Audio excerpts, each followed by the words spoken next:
Hey guys, it's Trish from Pink Poodle Jewelry Studio back here with another project. Today we're going to be making some fun wine charms and also napkin rings. And here I'm showing you what we're going to be using. We're going to be using this beautiful Christmas Eve button mix from Dress It Up and this mini mix from Jesse James Beads in Strawberry Rhubarb. Very beautiful, very good for Christmas. And here I have some 16 gauge wire here, guys, but you can also use 18 if you would like.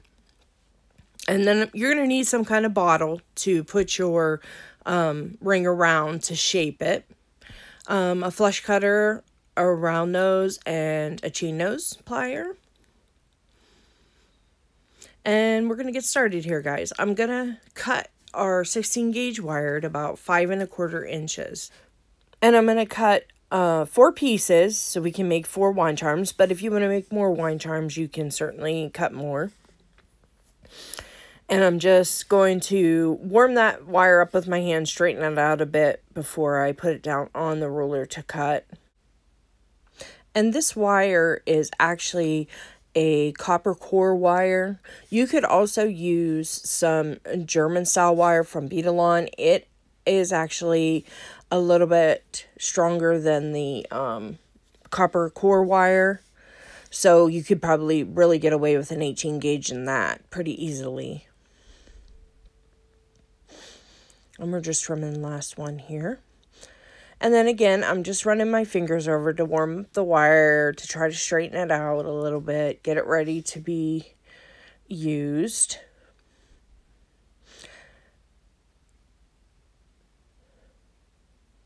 I'm going to take my round nose plier here, and I'm going to put the wire right to the edge of my round nose pliers there, and you're seeing how I'm showing you there's nothing coming through on the other side.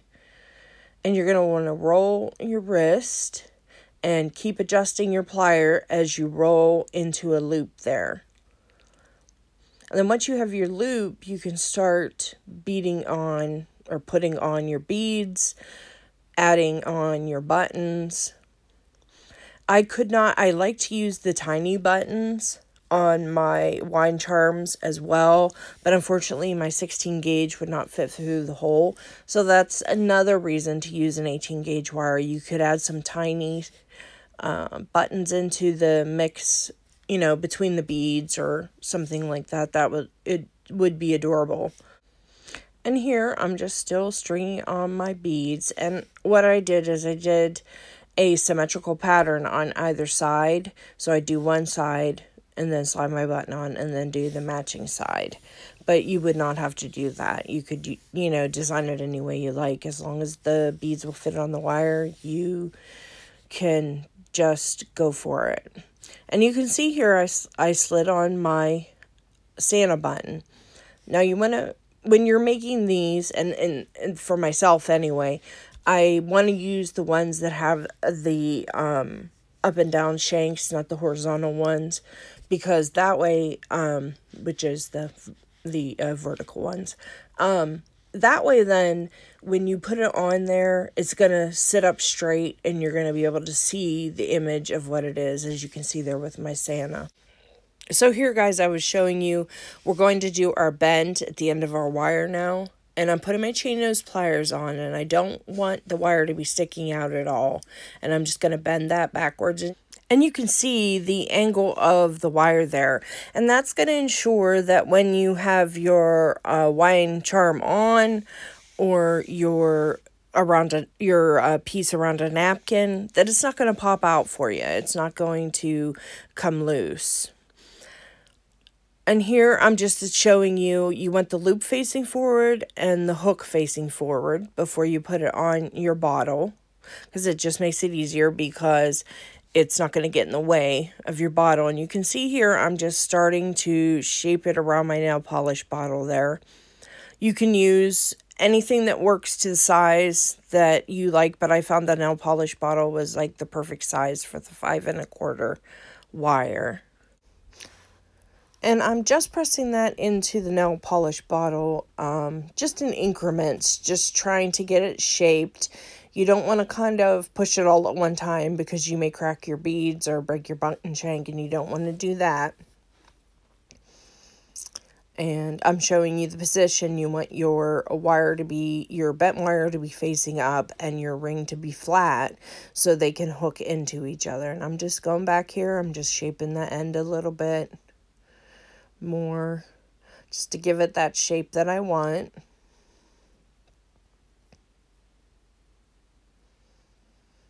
And they hook together very nicely. So there's 2 for us.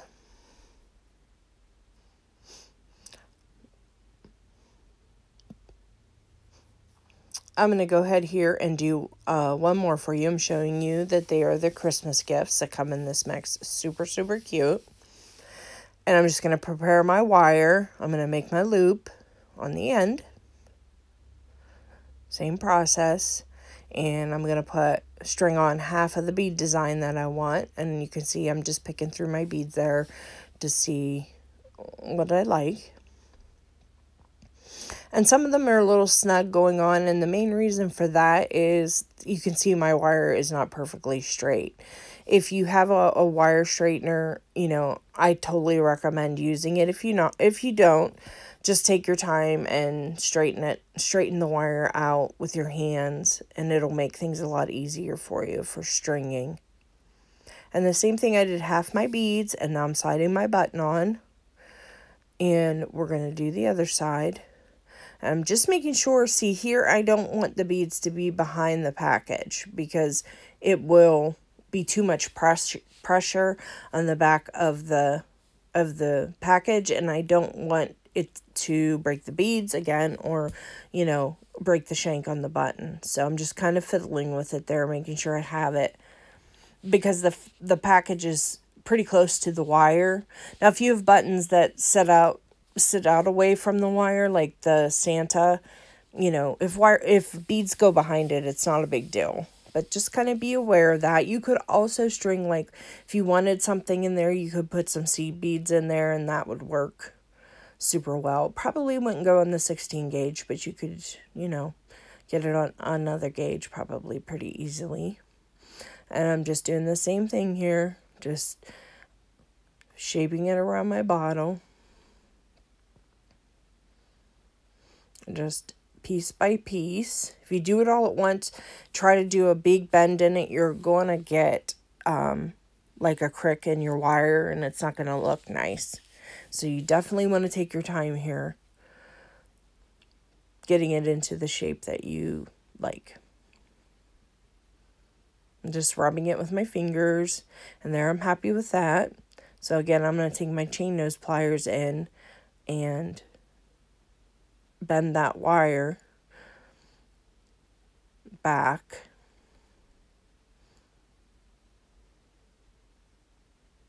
There you go. And my ring is already flat, so it will go right in there. And the more you do these guys, the easier it'll get to know where to position your loop and your bent wire.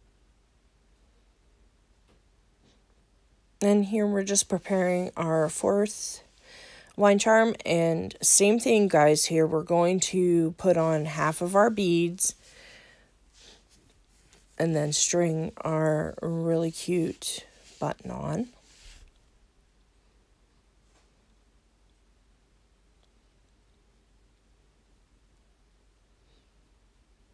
And these glass rondelles and crystal beads here are just gorgeous. They really play nicely with the dress it up buttons.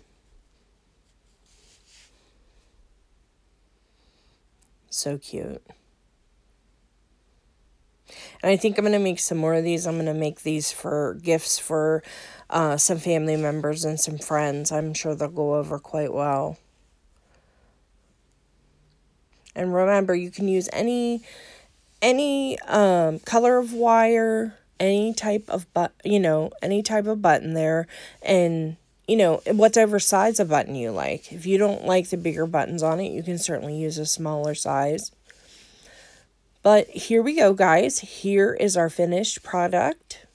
I hope you enjoyed this today. I certainly enjoyed making it with you. Take care, guys, and I'll see you in the next one.